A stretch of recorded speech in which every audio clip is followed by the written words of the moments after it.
Astaghfirullah. Bismillahirrahmanirrahim. Assalamualaikum warahmatullahi wabarakatuh.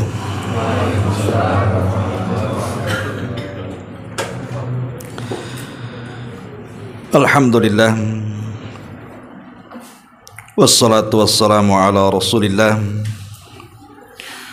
wa ala alihi wa sahbihi wa mawalah wa la hawla wa la quwata illa billahi wa ba'du. Alhamdulillah, segala puja dan puji hanya milik Allah subhanahu wa ta'ala. Salawat dan juga salam kita hadiahkan kepada Rasul kita Nabi besar Muhammad sallallahu alaihi wasallam, karena berhubung kita akan masuk atau mungkin sudah masuk ini bulan Sya'ban ini. Sudah masuk ya? Tanggal 1 berarti ya? Tanggal 2 ya?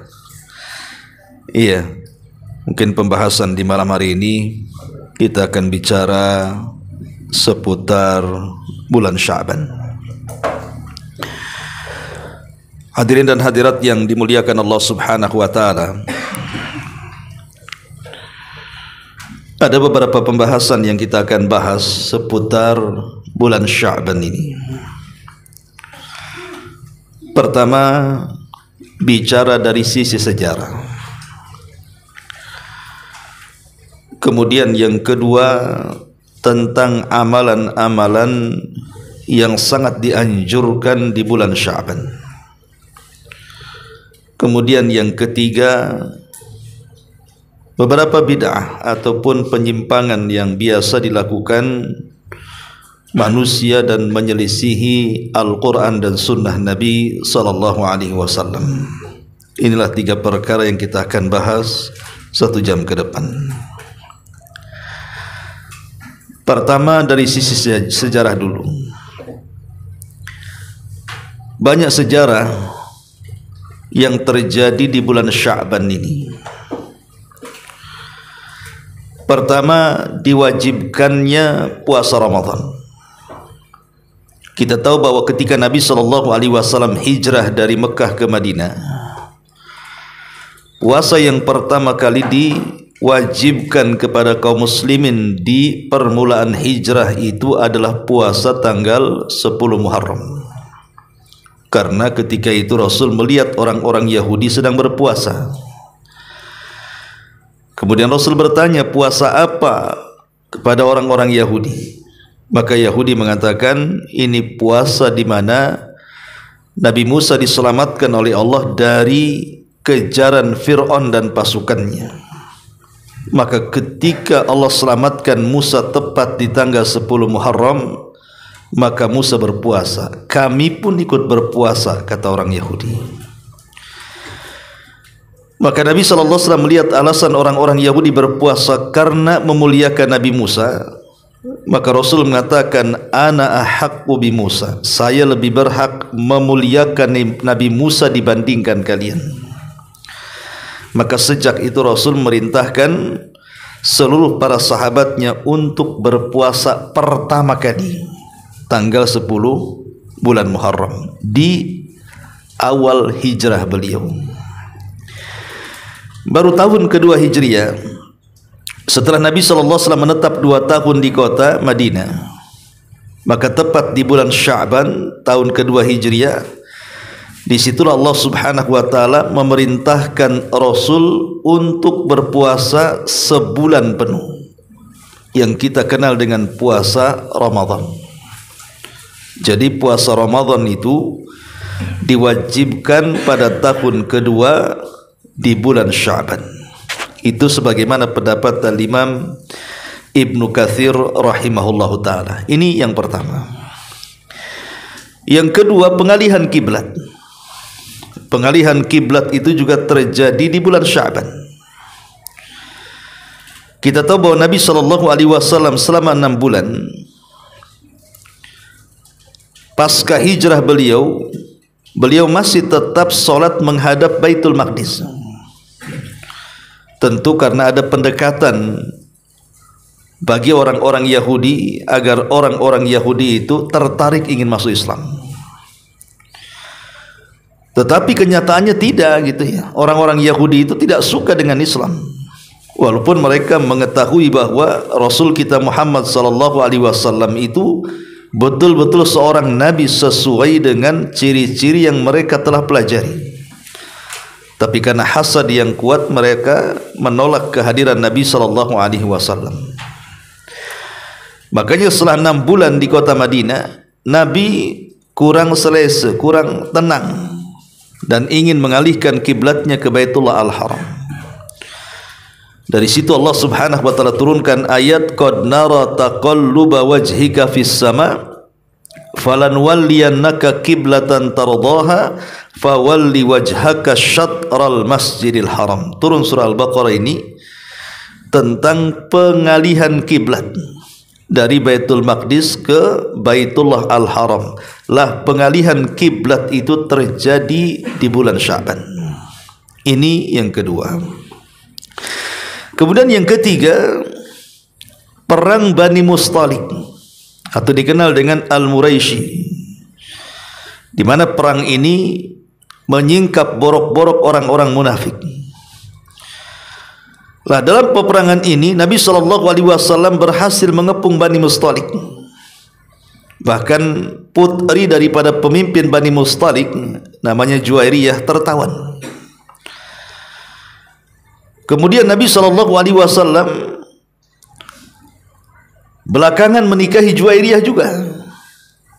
Dan setelah menikahnya Rasul dengan Juwairiyah bintu Huyai ibn Akhtab ini, maharnya adalah dengan membebaskan seluruh tawanan. Belakangan satu kabilah Bani Mustalik masuk Islam karena Rasul menikahi putri pembesar mereka. Lah peperangan Bani Mustalik itu terjadi di bulan Sya'ban. Ini yang ketiga.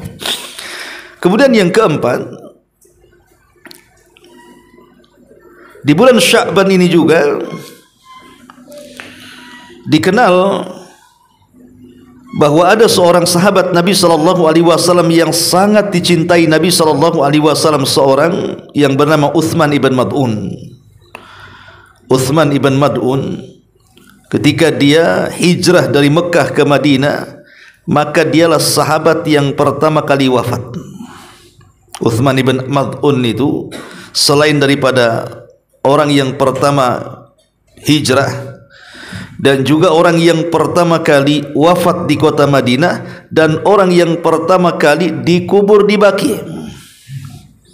Lah wafatnya Uthman ibn Mad'un radhiyallahu an itu terjadi di bulan Sya'ban. Dan Uthman ibn Mad'un radhiyallahu an walaupun di zaman jahiliyah dia orang yang pertama kali mengharamkan khamr, padahal Islam belum ada gitu ya. Tetapi Uthman ibn Mad'un sudah mengharamkan khamr. Jadi tidak semua orang-orang jahiliyah itu mereka minum khamr semua, tidak. Ada yang kemudian menyalahi fitrah mereka, lurus dengan fitrah mereka, dan menyalahi orang-orang yang meminum khamr. Lah orang yang pertama kali mengharamkan khamr di zaman jahiliyah adalah Uthman ibn Mad'un radhiyallahu anhu. Ketika dapat hidayah, kemudian dia termasuk orang yang pertama hijrah ke kota Madinah. Tetapi Allah takdirkan dia pula orang yang pertama kali yang meninggal dari kalangan muhajirin, dan juga yang pertama kali dikubur di Baqi. Ini yang keempat. Yang kelima, di bulan Sya'ban ini adalah bulan yang sangat istimewa bagi Nabi. Kenapa demikian? Karena Allah Subhanahu wa taala menganugerahkan kepada Rasul sallallahu alaihi wasallam sebuah ayat dalam surah Al-Ahzab. Ayat tentang anjuran bersolawat, di mana Allah Subhanahu wa taala mengatakan innallaha wa malaikatahu yusalluna 'alan nabi ya ayyuhalladzina amanu sallu 'alaihi wa sallimu taslima. Wahai orang, sesungguhnya Allah dan para malaikatnya mereka bersalawat atas nabinya. Wahai orang-orang yang beriman, bersalawatlah kalian kepada nabi dan ucapkanlah selamat. Jadi surah Al-Ahzab tentang perintah bersalawat ini turun di bulan Sya'ban. Dan ini hadiah yang besar, anugerah bagi Nabi sallallahu alaihi wasallam, karena bukan hanya kita disuruh bersalawat, tetapi Allah dan para malaikatnya juga bersalawat kepada Nabi sallallahu alaihi wasallam. Makna salawatnya Allah kepada Nabi artinya Allah memuji Nabi di hadapan para malaikat, di hadapan malaikat Jibril, Mikail, Israfil dan seluruh malaikat yang ada di atas sana. Dan salawatnya para malaikat kepada Nabi sallallahu alaihi wasallam adalah memintakan agar dosa-dosa Nabi sallallahu alaihi wasallam diampuni oleh Allah Subhanahu wa taala. Dan salawatnya kita kepada Nabi, kita meminta kepada Allah Subhanahu wa taala agar Nabi kita senantiasa mendapatkan pujian-pujian yang indah di hadapan para malaikat di atas langit sana. Lah perintah tentang salawat ini itu terjadi di bulan Sya'ban. Ini juga yang ke-6. Yang ke-7, kita tahu bahwa di bulan Sya'ban ini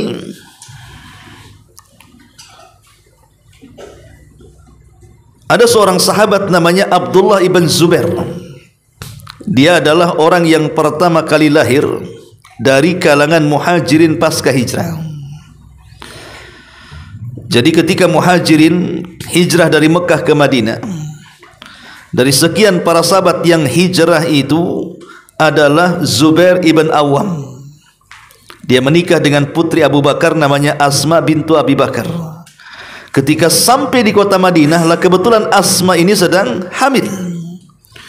Maka ketika sampai di kota Madinah, lahirlah Asma, kemudian memiliki anak dan diberi nama Abdullah ibnu Zubair. Dialah bayi yang pertama kali lahir dari kalangan muhajirin pasca hijrah, tapi dari kalangan Ansar, namanya Nu'man ibn Thabit. Lah Abdullah ibn Zubair ini nanti akan jadi sejarah tuh, karena dia juga satu di antara sekian khalifah kaum muslimin. Setelah kemudian Muawiyah ibn Yazid tidak berkuasa, maka Abdullah ibn Zubair kemudian memproklamirkan dirinya menjadi khalifah di kota Madinah dan didukung oleh kaum muslimin. Walaupun belakangan kemudian dia dibunuh oleh Hajjaj ibn Yusuf al-Thaqafi, tapi dia adalah bayi yang pertama kali lahir di kota Madinah pasca hijrah. Termasuk juga kelahiran Husain, cucu Nabi SAW, Husain ibn Ali ibn Abi Talib. Itu juga lahir di bulan Sya'ban. Dan Husain ini adalah cucu Nabi SAW dari jalur Fatimah. Rasul anak laki-lakinya kan meninggal semuanya, tidak ada yang hidup. Qasim meninggal, Abdullah meninggal, Ibrahim meninggal. Artinya tidak punya keturunan dari anak laki-laki. Tentu alasannya karena biasanya kalau ada yang bertanya kenapa putra-putra Rasul meninggal di waktu bayi, kenapa tidak menunggu dewasa baru meninggal? Karena biasanya anak Nabi itu akan jadi Nabi, sementara tidak ada Nabi setelah Nabi Muhammad SAW kan. Seperti Nabi Dawud punya anak Sulaiman, Sulaiman jadi Nabi. Kemudian juga Nabi Ya'qub punya anak Yusuf, jadi Nabi. Ya. Kemudian juga siapa lagi? Ibrahim punya anak Ishak dan juga Ismail, jadi Nabi. Makanya kenapa putra-putra Nabi itu sejak kecil sudah meninggal dunia? Karena umumnya anak Nabi itu jadi Nabi, itu masalahnya. Sementara Rasul mengatakan la nabiyya ba'di, tidak ada Nabi sepeninggalku. Makanya garis keturunan Nabi SAW yang ada hari ini itu jalurnya dari jalur wanita Fatimah, di mana Fatimah menikah dengan Ali, kemudian memiliki dua cucu laki-laki namanya Hasan dan Husain. Lah dari Hasan Husain inilah turunan Nabi SAW sampai hari ini. Adapun dari Husain itu jalurnya cuma satu saja. Adapun dari Hasan jalurnya dua. Karena kita tahu bahwa seluruh putra-putra Husain dan Hasan itu meninggal di Karbala, sehingga yang tersisa dari Husain itu cuma satu. yang kita kenal dengan Zainul Abidin, atau namanya Ali ibn Husain ibn Ali ibn Abi Talib, kunyahnya Zainul Abidin. Maka siapapun yang mengklaim keturunan Husain harus lewat jalur Zainul Abidin. Tapi kalau dari keturunan Hasan itu dua jalur. Pertama Hasan ibnu Hasan, yang kedua Zaid ibn Hasan. Itulah anak Hasan yang masih hidup. Maka siapapun yang mengaku keluarga Nabi dari jalur Hasan, maka dia harus melalui dua jalur ini, Hasan putra Hasan dan Zaid putra Hasan. Berarti dari tiga jalur inilah keturunan Nabi SAW sampai hari ini. Ali ibn Husain, Hasan ibn Hasan, dan Zaid ibnu Hasan. Ya. Ma'asyiral muslimin yang dimuliakan Allah Subhanahu wa taala, dan banyak lagi tentang sejarah-sejarah seperti wafatnya Imam Al-Laits di Mesir dan banyak lagi. Intinya bahwa Sya'ban ini walaupun dia secara keutamaan tidak ada, dia bukan Ashhurul Hurum, bulan-bulan mulia seperti Dzulqa'dah, Dzulhijjah, Muharram, Rajab. Dia bukan seperti Ramadan, tidak. Secara umum Sya'ban tidak punya keutamaan, tetapi dia adalah bulan bersejarah. Ma'asyiral muslimin yang dimuliakan Allah Subhanahu wa taala, baik saya akan sebutkan dua riwayat tentang keutamaan bulan Sya'ban dan termasuk juga amalan-amalan yang harus kita lakukan. Pertama, hadis Usamah ibnu Zaid. Hadis Usamah ibn Zaid, dan hadis ini dikeluarkan al-Imam An-Nasa'i dan dinyatakan hasan oleh Syekh Nasiruddin Al-Albani rahimahullahu ta'ala.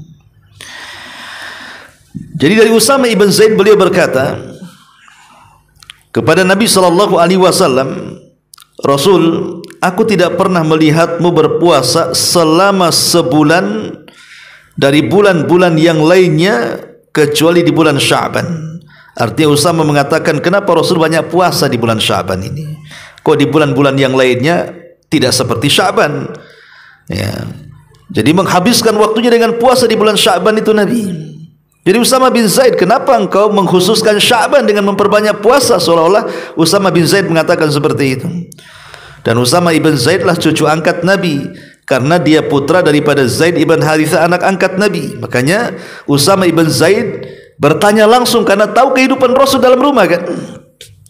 Maka Nabi SAW mengatakan, dzaka syahrun, di sini fadilahnya, dzaka syahrun yaghfulun nasu anhu bainar Rajab war Ramadan. Bulan Sya'ban adalah bulan di mana manusia melalaikan bulan ini. Kenapa? Karena terletak di antara dua bulan mulia. Pertama Rajab, Ashhurul Hurum, yang kedua Ramadan, memang Sayyidus Syuhur, pemimpinnya bulan. Jadi Sya'ban itu terjepit di situ. Sebelumnya Rajab, bulan kemarin, itu bulan Hurum, dan orang sangat memuliakan bulan Rajab karena ini bulan Hurum, gitu ya. Kemudian setelah Rajab Sya'ban, setelah Sya'ban Ramadan. Jadi orang perhatiannya kepada Ramadan, sehingga Sya'ban itu dilupakan. Karena setelah bulan Hurum, satu bulan setelahnya akan masuk ke bulan Ramadan. Makanya Nabi SAW mengatakan bulan Sya'ban adalah bulan di mana manusia mulai lalai, yaitu di antara bulan Rajab dan Ramadan. Kemudian kata Rasul, wa huwa syahrun turfa'u fihi al-a'mal.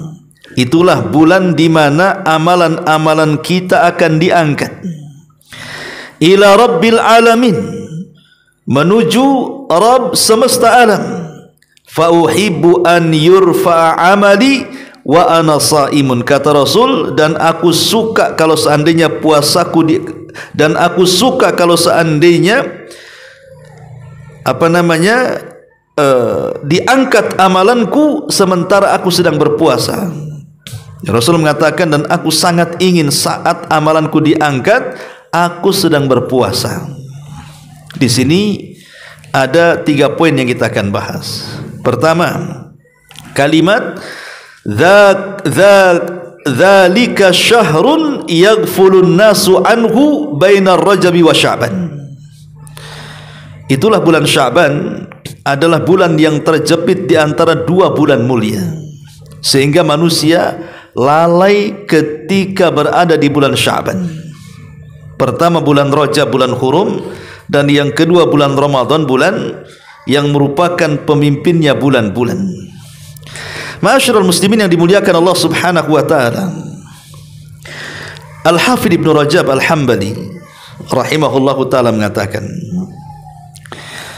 ketika beliau memberikan catatan kenapa bulan Sya'ban itu Nabi suka melakukan puasa sunnah dibandingkan bulan-bulan yang lainnya, kata beliau, afdalut tatawwu' ma kana qariban min Ramadan qablahu wa ba'dahu.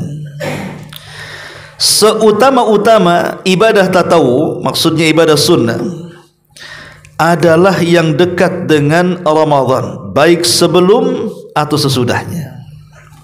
Untuk memudahkan kalimat ini, kita akan buat analogi yang lain. Jadi kalau seandainya kita bicara tentang sholat sunnah kan banyak, ikhwan, ya. Tapi para ulama mengatakan sholat sunnah yang paling afdol adalah yang berdekatan dengan yang wajib. Apa itu? Rawatib, yang disebut dengan qabliyah dan ba'diyah. Itu sholat sunnah yang paling afdol. Baik qabliyah ataupun ba'diyah, dua-duanya afdal. Karena sholat sunnah rawatib itu adalah sholat sunnah yang bisa menembel kekurangan saat melaksanakan sholat wajib. Maka begitu juga puasa sunnah. Puasa sunnah ini kalau dia tepat waktunya berdekatan dengan puasa wajib, maka lebih afdal dibandingkan puasa-puasa sunnah yang lainnya.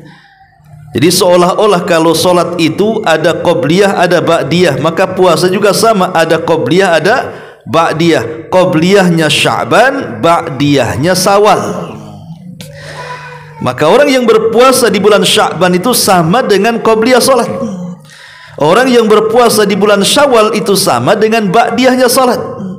Lah kata Al-Hafidz Ibnu Rajab, seafdal-afdalnya ibadah tatawu, ibadah sunnah adalah yang mendekati Ramadan, baik sebelum atau sesudahnya. Dari sini kita tahu bahwa puasa di bulan Sya'ban ini sangat dianjurkan. Apakah itu puasa Senin Kamis, apakah itu puasa Ayyamul Bid, apakah itu puasa Daud, apakah itu puasa yang sifatnya nazar, yang sifatnya kafarah, yang sifatnya nyaur hutang qadha, ya, pokoknya puasa apa saja. Atau mungkin yang disebut dengan puasa mutlak. Puasa mutlak antum puasa tiap hari. Puasa mutlak itu bukan Senin Kamis, bukan Ayyamul Bid, bukan Daud. Nah, puasa mutlak itu ya mutlak saja, antum puasa tiap hari diniatkan karena Allah. Dan itu disyaratkan dalam sabda Nabi sallallahu alaihi wasallam, "Man shoma yauman fi sabilillah, ba'adallahu wajhahu anin nari sab'ina kharifah."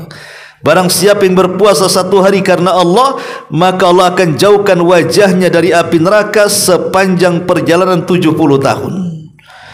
Kata para ulama mengatakan hadis ini menunjukkan tentang pensyariatan puasa mutlak. Jadi setiap hari antum puasa niatnya karena Allah Subhanahu wa taala. Tetapi kata para ulama, walaupun kita dibolehkan puasa mutlak di bulan Sya'ban, tapi jumlahnya jangan sampai sama dengan Ramadan. Kalau Ramadan 1 bulan, kalau Sya'ban itu kurangi dari 1 bulan. Umpamanya di tanggal 27 berhenti, gitu ya.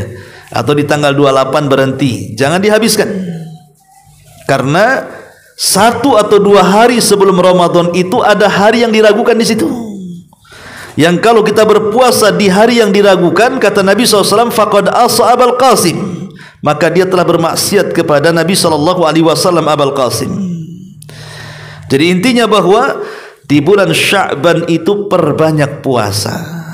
Makanya Al-Hafidz Rajab mengatakan, walamma kana Sya'ban kal muqaddimati li Ramadan, fa innahu yakunu fihi syai'un mimma yakunu fi Ramadan minas siyami wa qiraatil Qur'ani was sadaqati. Beliau mengatakan sebagaimana Sya'ban ini adalah sesuatu yang bersifat muqaddimah masuknya bulan Ramadan, maka sebaiknya amalan-amalan yang banyak dilakukan di bulan Ramadan lakukanlah di bulan Sya'ban supaya menjadi sebuah kebiasaan. Kemudian beliau mencontohkan 3 amalan. Pertama puasa, yang kedua baca Quran, dan yang ketiga sedekah.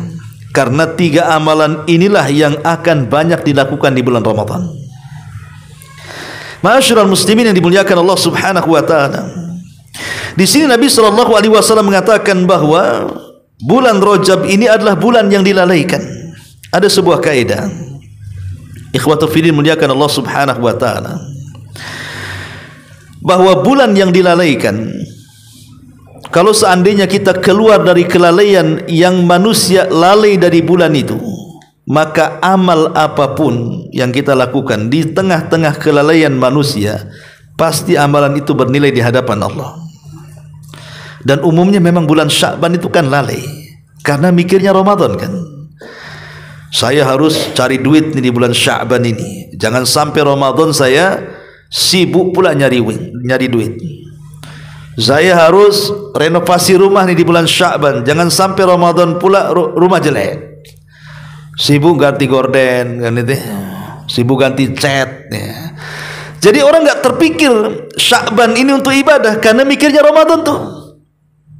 Makanya kata para ulama, ketika manusia lalai dari bulan Sya'ban karena terfokus persiapan Ramadan, maka ketika kita keluar dari kelalaian manusia, berarti satu, kita menjadi orang pilihan karena keluar dari kelalaian manusia. Yang kedua, ibadah yang dilakukan di tengah-tengah kelalaian manusia, maka ibadah itu sangat istimewa. Saya contohkan salat duha. Kenapa duha itu ibadah yang istimewa, ikhwan?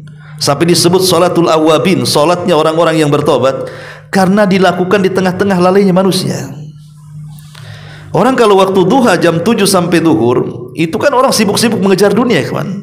Yang punya sawah ke sawah, yang punya ladang ke ladang, yang punya kantor ke kantor, yang punya pasar ke pasar, yang punya jalannya di jalan, dan begitu seterusnya.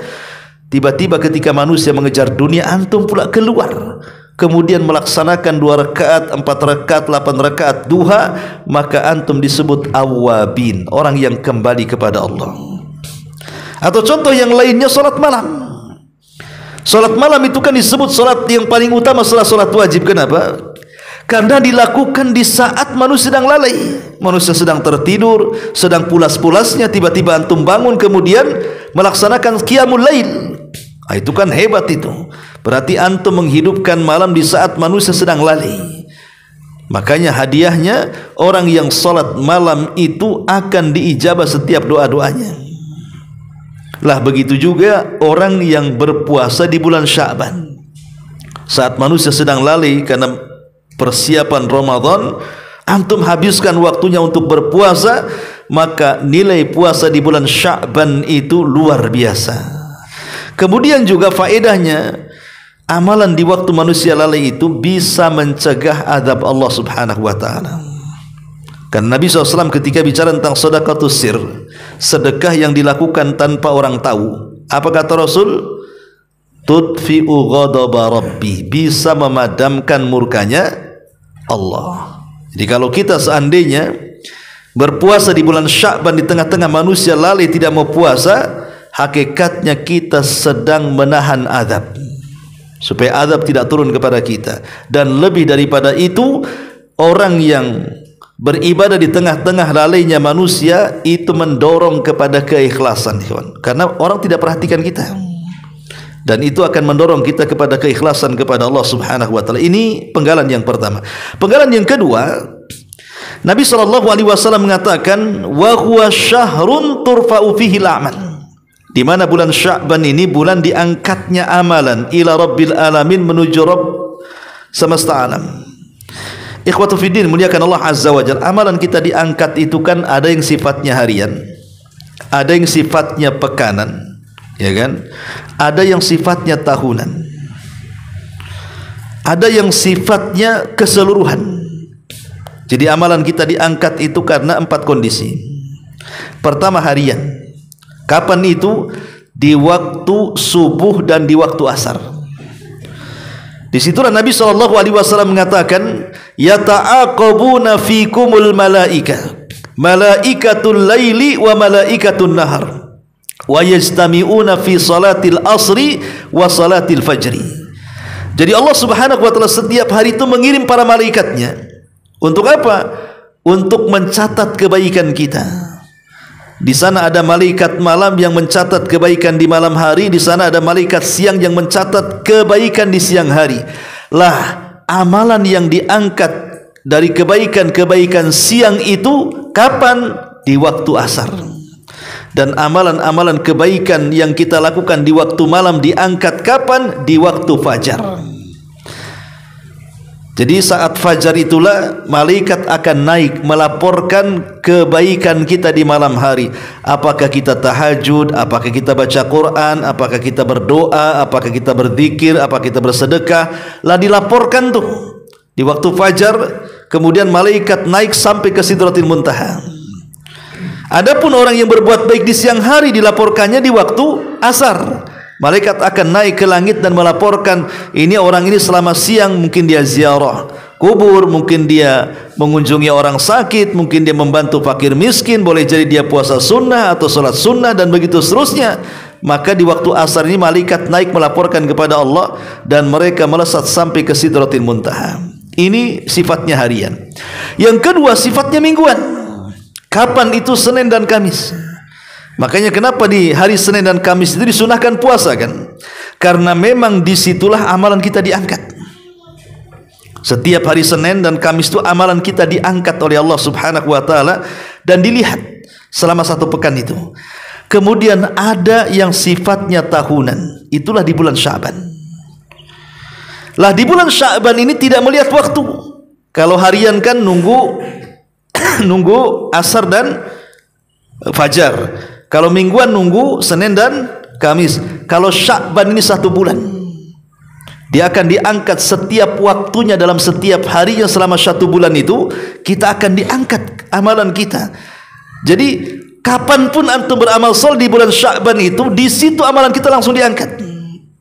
Dan tentunya yang terakhir, yang keempat adalah mengangkat seluruh amalan dan tidak akan ada amalan lagi di dunia. Kapan itu? Saat kematian kita. Saat ruh kita dicabut, kalau kita seorang mukmin maka kita akan diangkat ruhnya sampai ke langit pertama sampai ke 7 sana, dan catatan amal kita mengikuti dari bawah. Setelah berjumpa dengan Allah Subhanahu wa taala, Allah katakan kembalikan ruh ke dalam jasadnya, tapi amalannya, catatan amalannya biarkan menaik dan letakkan fil iliyin. Dan kalau sudah demikian, tidak ada lagi waktu untuk beramal, karena catatannya sudah diangkat semuanya saat kematiannya. Lah di sini Nabi SAW mengatakan bahwa bulan Sya'ban itu adalah bulan di mana amalan kita diangkat yang sifatnya tahunan. Makanya amal apapun yang antum lakukan di bulan Sya'ban, mau jam berapa saja, di mana saja, maka akan diangkat oleh Allah Subhanahu wa taala, tidak memandang siang dan malam, tidak memandang fajar dan juga asar, tidak memandang Senin dan Kamis. Pokoknya setiap hari amalan kita diangkat oleh Allah Subhanahu wa taala. Makanya Rasul mengatakan, wa ana uhibbu an yurfa amali wa ana shaim. Dan saya suka kalau seandainya amalanku saat diangkat saya sedang berpuasa, kata Rasul. Ya, ini faedah dari hadis yang dihasankan oleh Syalbani rahimahullahu taala, bahwa bulan Sya'ban itu bulan diangkatnya amal. Dan Rasul mengatakan, dan saya, dan yang ketiga kalimat, fa uhibbu an yurfa amali wa ana shaim. Di sini ada faedah tentang pentingnya menanamkan perasaan malu. Harusnya seorang muslim itu malu kalau datang musim-musim yang di situ amalan kita itu akan dilihat oleh Allah, kemudian kita tidak mengamalkannya, tidak memakmurkannya dari musim itu. Harusnya seorang muslim itu malu. Ini datang di bulan Ramadan, malu kalau seandainya selama Ramadan lewat begitu saja gitu ya. Oh, ini kemarin Rajab nih, malu kalau seandainya masuk Rajab kok jalan begitu saja, nggak ada manfaatnya. Lah begitu juga Sya'ban. Sampai Rasul mengatakan, dan saya sangat ingin ketika amalanku diangkat saya sedang berpuasa. Ya, Rasul tidak mau kemudian menyanyiakan bulan Sya'ban itu lewat begitu saja, gitu maksudnya. Kalau bisa perbanyak amal saleh di bulan Sya'ban ini. Ini kesempatan supaya amalan kita diangkat oleh Allah Subhanahu wa taala. Ini hadis yang pertama. Kemudian hadis yang kedua. Hadis yang kedua, hadis dari Aisyah. Hadis dari Mu'adz bin Jabal radhiyallahu an dari Nabi sallallahu alaihi wasallam. Kata Nabi sallallahu alaihi wasallam, "Yattali'ullahu ila jami'i khalqihi lailatan nisfi min Sya'ban. Fayaghfiru li jami'i khalqihi illa li musyrikin aw musakhin." Allah akan mendatangi seluruh makhluknya di malam pertengahan Sya'ban. Dia pun mengampuni seluruh makhluk kecuali dua orang. Pertama orang musyrik, dan yang kedua musakhin, orang yang ada kedengkian dan hasad dalam hatinya kepada sesamanya. Hadis ini memang dipertentangkan tentang sahih dan tidaknya. Tetapi sebagian para ulama seperti Syekh Albani mensahihkan hadis ini. Di sini Nabi SAW mengatakan Allah akan datang di pertengahan Sya'ban, kemudian melihat seluruh hambanya pertengahan Sya'ban nanti. Kemudian setelah melihat hamba-hambanya yang ada di permukaan bumi, maka Allah akan ampuni semua dosa-dosa mereka kecuali dua. Tidak akan diampuni. Pertama orang musyrik, dan yang kedua orang yang dalam hatinya penuh dengan hasad dan kedengkian. Maka di sini ada isyarat, selain kita memperbanyak puasa di bulan Sya'ban, berarti di sana ada amalan yang jauh lebih besar dibandingkan itu. Pertama, menjaga akidah. Jaga iman dan akidah di bulan Sya'ban. Jangan sampai masuk dalam dunia-dunia kesyirikan. Datang ke dukun, percaya kepada tangkal, datang ke kuburan meminta-minta, dan begitu seterusnya. Maka siapapun yang melakukan kesyirikan di bulan Sya'ban, Allah tidak akan ampuni dosanya dan tidak akan diangkat amalannya. Yang kedua musakhin, orang yang ada dalam hatinya kedengkian dan juga hasad. Kenapa di sini Rasul gandengkan antara musyrik dan musakhin, orang yang hasad? Karena ada kemiripan ikhwan antara musyrik dan juga orang yang hasad itu. Apa kemiripannya? Sama-sama dosa yang bisa melunturkan pahala. Ketika Nabi mengatakan soal hasad, apa kata Rasul? Iyyakum wal hasad, fa innal hasada ya'kulu hasanat kama ta'kulu nar al khatab. Hati-hati kalian jangan hasad, karena hasad itu bisa menghilangkan seluruh kebaikan kalian seperti api melahap kayu bakar, kata Rasul. Jadi hasad itu bisa menghilangkan kan kebaikan kita. Lah syirik juga sama. Allah mengatakan la in asyrakta la yahbatanna amaluka wa la takunanna minal khasirin.